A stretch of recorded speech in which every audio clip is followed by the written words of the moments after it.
and welcome back to the Reaper. So another video on the Hornet. So we're going to be looking today at the DDIs. So what's a DDI? It's this thing here and this screen here. I like to call them multifunctional displays, but DDIs is correct. And I know Mr. Wagner watches this quite a lot now, so I've got to get my terminology right.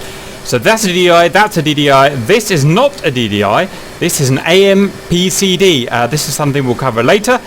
So today, just this and this. We're going to do an overview of the functionality and the pages that are in at the moment. Remember, we're still in early access, very much early access of the Hornet. So we're just going to go over the functions that are available at the moment, June 2018.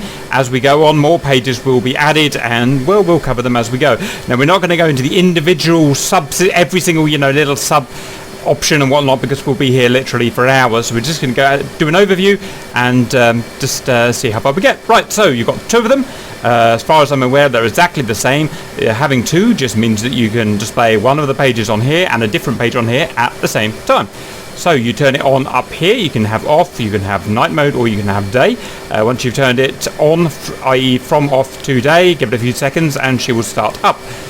Right, there are two main menus, if you like. So this is main menu 1, known as Tac, and the second menu here. So you get between them by click on the menu button there.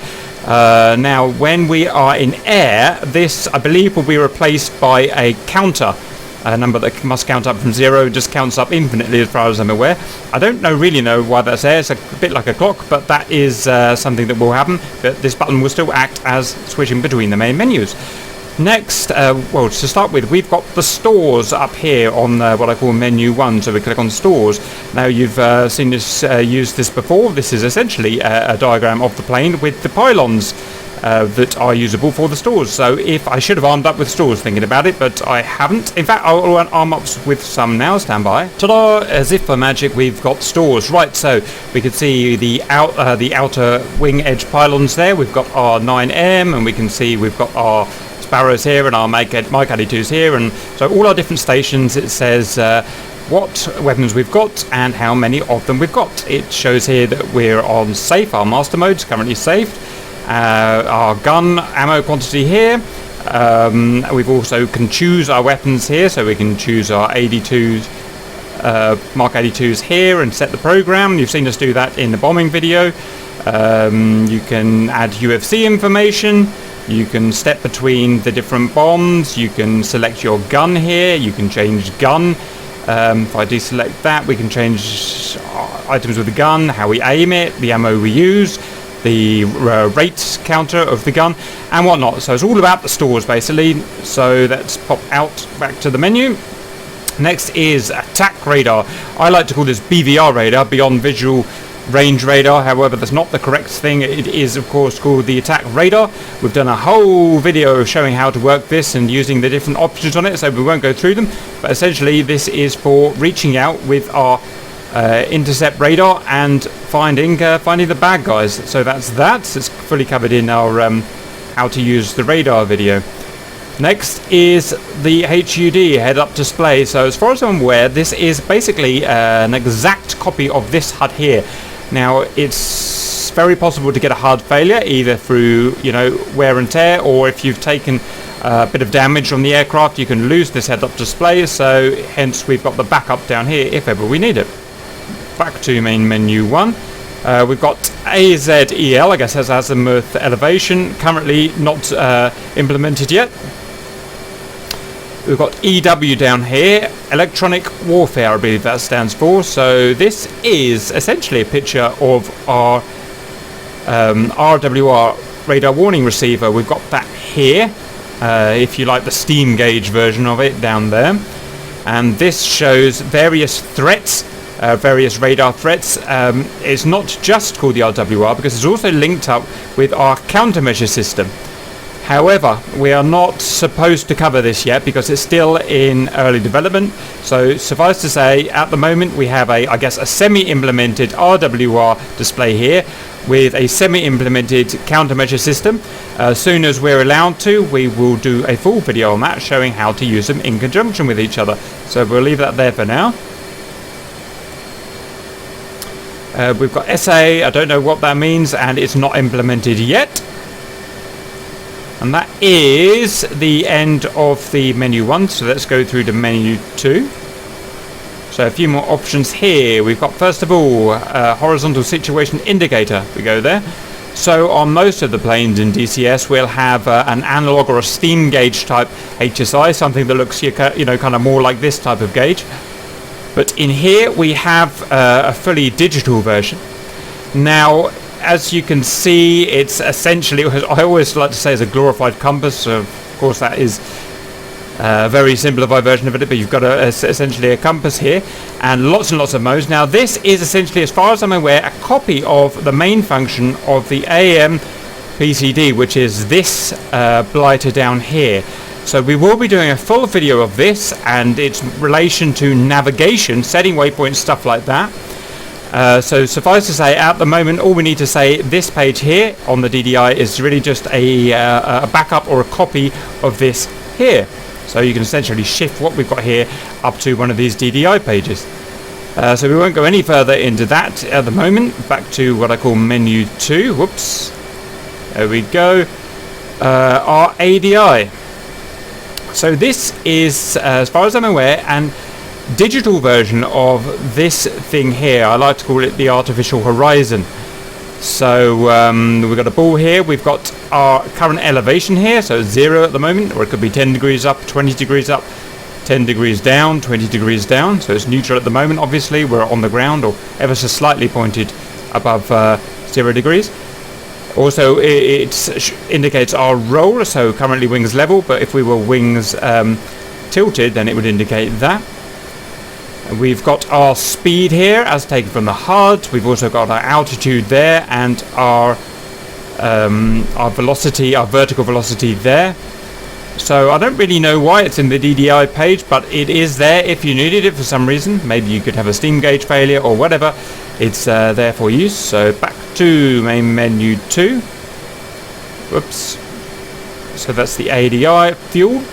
So a really cool breakdown of our fuel. So I mean, this is heavily linked to our IFE. This is our IFE information panel here. This is all to do with fuel and engines. And this is a more digital version in the DDI, which is really cool. So here is all of our fuel tanks, our internal fuel tanks, I should say. So aircraft mainly don't just have one big thumping great fuel tank. They have fuel tanks split up all over the airframe. So you can see we've got one in the left wing, in the right wing, tank at the front, tank at the back, and 2 in the middle, etc. How much gas we've got in each, measured in pounds, and our total there. Which is say that that's our total internal there, and this is our net total here. So, our gross total here, that would be. So if we had wing tanks, it would be included in this total here, not in the internal total. We've got our bingo there, which we haven't set up yet. We would set that up through our IFE. And that's it. I believe that you can configure it to use certain tanks before other tanks. So you could configure it to drain maybe this tank here rather than these 2 here first. But I don't know how to do that at the moment. But that's the fuel page. Very cool. So fuel FPAS is not yet implemented. We've got UFC. I don't think that's implemented yet. No. FCS, flight control systems, I believe that is. So obviously the aircraft has numerous flight control systems. We look around, we've got slats, flaps, ailerons, stabilators, all kinds of things, all controlled by computer systems. And this, as I understand it, is our overview of the current functionality of those systems. So very quickly looking for something I recognise. So we've got rudder here.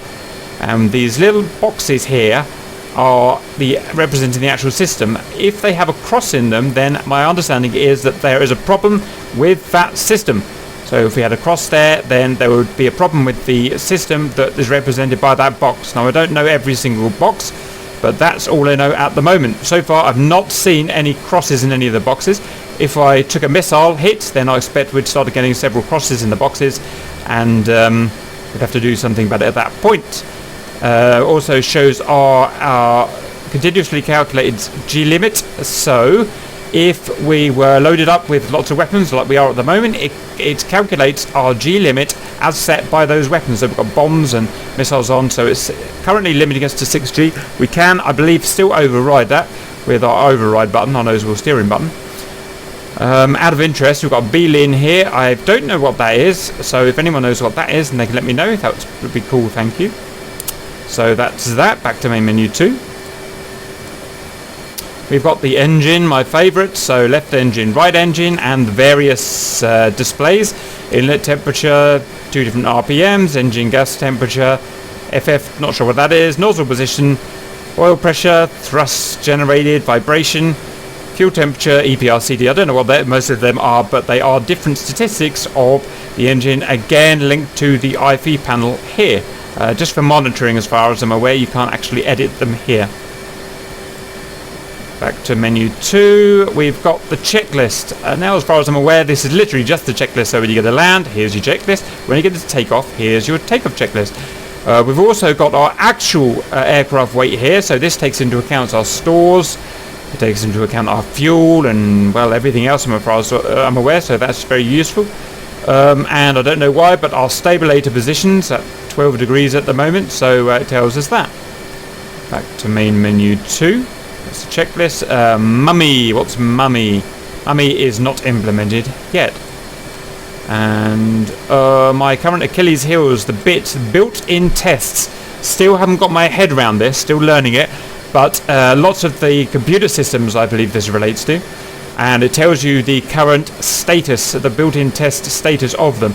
So, for instance, we can see our IFF system is currently not ready. Our ALE47 is currently not ready. So what we'd have to go and do is make our ALE ready. However we do that, and then it will become ready.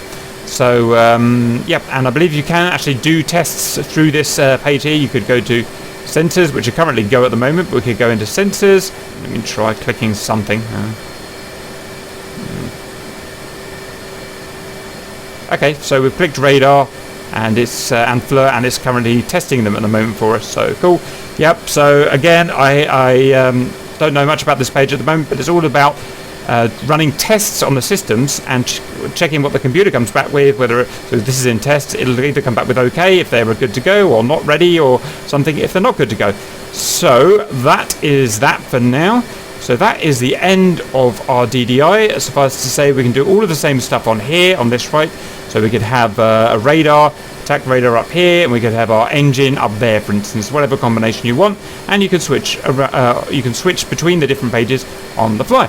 So that is an overview of them. Next, we're going to tackle the AMPCD, but that will do for now. I hope that helps, and any information I'm missing or have got wrong, please let me know. Thank you very much, and we'll see you later.